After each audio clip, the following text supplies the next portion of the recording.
राष्ट्रीय दर्पण के सभी दर्शकों का सादर अभिवादन।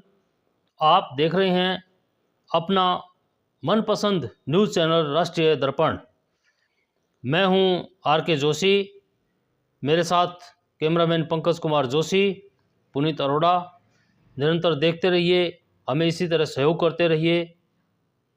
अब आज की खास खबरें आपके सामने प्रस्तुत है। आज की खास खबर धार्मिक आस्था और परंपरा से जुड़ी हुई है। हिंदू नववर्ष 2083 के शुभ अवसर पर देश भर में उत्साह और श्रद्धा का माहौल देखा जा रहा है। इस पावन अवसर पर राष्ट्रीय दर्पण द्वारा आप सभी के लिए विशेष शुभकामनाएं दी गई है। इसके साथ ही दिल्ली से आचार्य पवन संघानी ने भी सभी देशवासियों को नववर्ष की बधाई देते हुए सुख समृद्धि और खुशहाली की कामना की है। हिंदू नववर्ष जिसे विक्रम संवत का प्रारंभ माना जाता है, भारतीय संस्कृति में विशेष महत्व रखता है। इस दिन लोग अपने घरों में पूजा पाठ करते हैं, कलश स्थापना करते हैं और भगवान से नए साल के लिए मंगल कामना करते हैं। इस अवसर पर घरों और मंदिरों में दीप जलाकर, रंगोली सजाकर और धार्मिक अनुष्ठान करके इस नए वर्ष का स्वागत किया जाता है। इस अवसर पर दिल्ली से आचार्य पवन संघानी ने कहा कि यह नववर्ष सभी के जीवन में नई ऊर्जा, सकारात्मकता और सफलता लेकर आए। कुल मिलाकर पूरे देश में हिंदू नववर्ष 2083 को लेकर खुशी और भक्ति का माहौल बना हुआ है। इस अवसर पर राष्ट्रीय दर्पण की तरफ से भी आप सभी को ढेर सारी शुभकामनाएं। अब अगला समाचार हमें दार्जिलिंग से प्राप्त है, जहां पर हनुमान जन्मोत्सव का भव्य आयोजन की तैयारी चल रही है।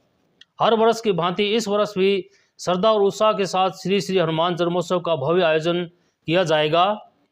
हर साल की तरह इस बार भी श्री बालाजी पूजा कमेटी दार्जिलिंग द्वारा इस पावन पर्व को बड़े ही धूमधाम से मनाने की तैयारियां पूरी कर ली गई है। आयोजकों के अनुसार इस धार्मिक आयोजन में बड़ी संख्या में श्रद्धालुओं के शामिल होने की संभावना है। पूरे कार्यक्रम के दौरान भजन कीर्तन, आरती, विशेष पूजन और प्रसाद वितरण का आयोजन किया जाएगा, जिससे पूरा वातावरण भक्ति में रहेगा। कार्यक्रम की मुख्य झलकियां या मुख्य जो कार्यक्रम इस प्रकार से रहेंगे वो हम आपको बता देने हैं। 30 मार्च से कार्यक्रम प्रारंभ होगा। 30 मार्च की संध्या आरती के बाद 108 लड्डुओं का भोग लगाया जाएगा। 31 मार्च 6 बजे बालाजी महाराज का चोला स्नान एवं दूध स्नान होगा। 1 अप्रैल ज्योत प्रज्वलन और 56 भोग का चढ़ावा। 2 अप्रैल सुबह सवामणी, शाम को भव्य श्रृंगार व 51 किलो लड्डुओं का प्रसाद। 3 अप्रैल को हवन, हनुमान चालीसा पाठ एवं विशाल भंडारा। 4 अप्रैल को श्री बालाजी महाराज की भव्य झांकी।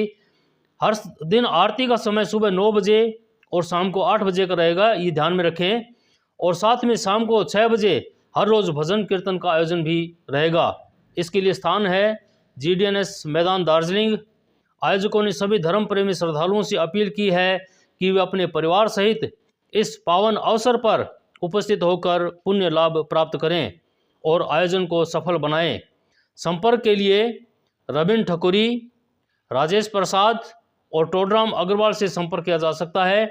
उनके कॉन्टैक्ट नंबर भी हम आपको स्क्रीन पर दिखा देंगे। तो धार्मिक आस्था और उत्सव का यह संगम दार्जिलिंग में एक बार फिर भक्तों के लिए विशेष आकर्षण का केंद्र बनने जा रहा है। यह रिपोर्ट हमें दार्जिलिंग से महेश कुमार जोशी के द्वारा प्राप्त हुई है। श्री श्री हनुमान जन्मोत्सव, बजरंगबली का खुला दरबार। गूंजे जय जयकार। धर्म प्रेमी सज्जनों को सूचित किया जाता है कि इस वर्ष भी श्री हनुमान जन्मोत्सव धूमधाम से मनाया जा रहा है। आप सभी परिवार सहित पधार कर पुण्य के भागी बने। कार्यक्रम 30 मार्च 2026 108 लड्डू का भोग। 31 मार्च 2026 चोला व दूध स्नान शाम 6 बजे। 1 अप्रैल 2026 56 भोग। 2 अप्रैल 2026 सवामणी सुबह 9 बजे, श्रृंगार व 51 किलो प्रसाद शाम 7 बजे। 3 अप्रैल 2026 हवन, हनुमान चालीसा व भंडारा सुबह 10 बजे। 4 अप्रैल 2026 भव्य झांकी। आरती समय सुबह 9 बजे एवं शाम 8 बजे भजन कीर्तन, शाम 6 बजे से स्थान GDNS मैदान दार्जिलिंग। संपर्क करें श्री बालाजी पूजा कमेटी दार्जिलिंग। अब अगली खबर 70 वर्ष के बुजुर्गों के लिए एक बड़ी राहत भरी खबर है, जिसमें वय वंदना कार्ड से अब हर बुजुर्ग को 70 साल से ऊपर के बुजुर्ग को 5 लाख तक का मुफ्त इलाज भारत सरकार की स्वास्थ्य योजना के आयुष्मान भारत योजना के तहत करोड़ों लोगों को मिलने जा रहा है। अब इसी दिशा में बुजुर्गों के लिए एक और महत्वपूर्ण पहल सामने आई है, जिसे आम भाषा में हम वय वंदना कार्ड कहते हैं। ये वय वंदना कार्ड क्या है? वय वंदना कार्ड एक ऐसा हेल्थ कार्ड है जो खास तौर पर 70 वर्ष या उससे अधिक उम्र के बुजुर्गों के लिए बनाया गया है। यह कार्ड आयुष्मान कार्ड की तरह ही काम करता है और इसके जरिए बुजुर्गों को सरकारी और सूचीबद्ध निजी अस्पतालों में मुफ्त इलाज की सुविधा मिलती है। अब इसमें कितनी सुविधा मिलती है ये हम आपको बता रहे हैं।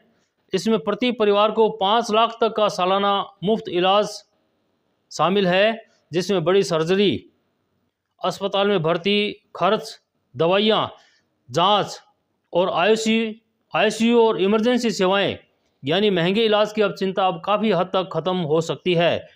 यह इलाज आपको कहाँ कहाँ मिलेगा?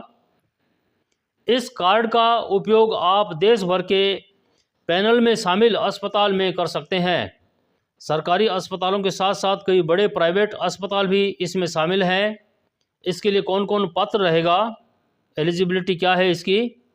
इसकी उम्र 70 साल की है या उससे अधिक कोई भी बुजुर्ग सदस्य इसका पात्र हो सकता है। पहले से आयुष्मान कार्ड है तो भी इसको अपडेट किया जा सकता है। अब इसको बनाने के लिए आपको क्या करना होगा? वय वंदना कार्ड बनवाने के लिए इसकी प्रक्रिया बहुत ही आसान है। इसमें आपको आयुष्मान ऐप डाउनलोड करना है, अपना मोबाइल नंबर डालना है और OTP से उसको लॉगिन करना है।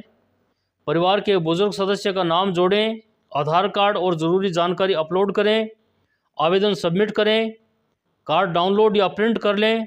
इसके अलावा आप नज़दीकी कॉमन सर्विस सेंटर पर जाकर भी यह कार्ड बनवा सकते हैं। इसके लिए आपको ज़रूरी दस्तावेज़ बता दे रहे हैं आपको। इसके लिए आधार कार्ड, मोबाइल नंबर जिसमें OTP आएगा, राशन कार्ड अगर ज़रूरत समझे तो, बाकी परिवार की जानकारी। ध्यान देने वाली बातें, कार्ड ये पूरी तरह फ्री बनता है, किसी को पैसे देने की ज़रूरत नहीं है। इसमें केवल सरकारी पोर्टल या अधिकृत सेंटर का ही उपयोग करें। फर्जी एजेंटों से इसके लिए आपको सावधान रहने की ज़रूरत है। क्यों यह योजना ज़रूरी है इसके लिए हम बता दें आपको। आज के समय में बुज़ुर्गों की सबसे ज़्यादा ज़रूरत होती है नियमित इलाज, महंगे ऑपरेशन, इमरजेंसी मेडिकल सपोर्ट। ऐसे ही वंदना व्यय कार्ड उनके लिए जीवन रक्षक योजना बन जाता है। जनता से अपील की जा रही है कि आपके घर में, रिश्तेदारी में या आसपास कोई भी बुज़ुर्ग है जो 70 साल से ऊपर है, तो आज ही उनका कार्ड बनवाएं और इस जानकारी को ज़्यादा से ज़्यादा लोगों तक शेयर करें, जिससे उनका भला हो सके। अब अगली खबर बीकानेर मंडल के महाजन से आ रही है, जहां पर कल DRM बीकानेर ने महाजन रेलवे स्टेशन का दौरा किया था। इस दौरान क्षेत्रवासियों ने रेल सुविधाओं को लेकर अपनी महत्वपूर्ण मांगें DRM के समक्ष रखी। स्थानीय लोगों ने प्रमुख ट्रेनों के महाजन स्टेशन पर ठहराव की मांग की, जिनमें बीकानेर दिल्ली सराय रोहिल्ला एक्सप्रेस, जम्मू तवी भगत की कोठी एक्सप्रेस, साबरमती जम्मू तवी एक्सप्रेस और इसके अलावा हनुमानगढ़ दादर रणकपुर एक्सप्रेस। क्षेत्रवासियों ने रेलवे स्टेशन पर बुनियादी सुविधाओं को मजबूत करने की भी मांग रखी, जिसमें आरक्षण काउंटर शुरू करना, फुट ओवरब्रिज का निर्माण, रेलवे अंडरब्रिज बनवाना शामिल है। इस कार्यक्रम में कई गणमान्य लोग उपस्थित रहे।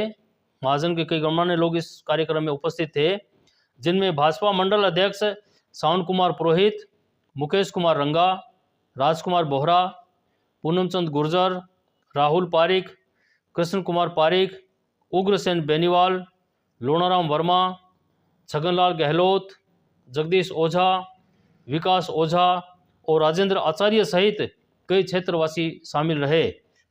महाजन रेलवे स्टेशन पर सुविधाओं के विस्तार और ट्रेनों के ठहराव को लेकर जनता ने अपनी आवाज़ मजबूती से उठाई है। अब देखना होगा कि रेलवे प्रशासन इन मांगों पर क्या फैसला लेता है। हालांकि महाजन के साथ रेलवे प्रशासन जो है वो काफ़ी नाइंसाफ़ी जैसी कर रहा है। काफ़ी ट्रेनों का ठहराव महाजन में नहीं है। इस कारण सेना के जवानों को और यात्रियों को बहुत ही असुविधा का सामना करना पड़ रहा है। तो रेलवे प्रशासन से उन्होंने यही अनुरोध किया है कि जिन ट्रेनों का ठहराव महाजन रेलवे स्टेशन पर नहीं है उनको शीघ्र रेलवे स्टेशन महाजन पर उन ट्रेनों को ठहराव दिया जाए। यही उन्होंने डीआरएम साहब से अनुरोध किया है। आप देखते रहिए राष्ट्रीय दर्पण। आपका दिन शुभ हो। नमस्कार। जय हिंद, जय भारत।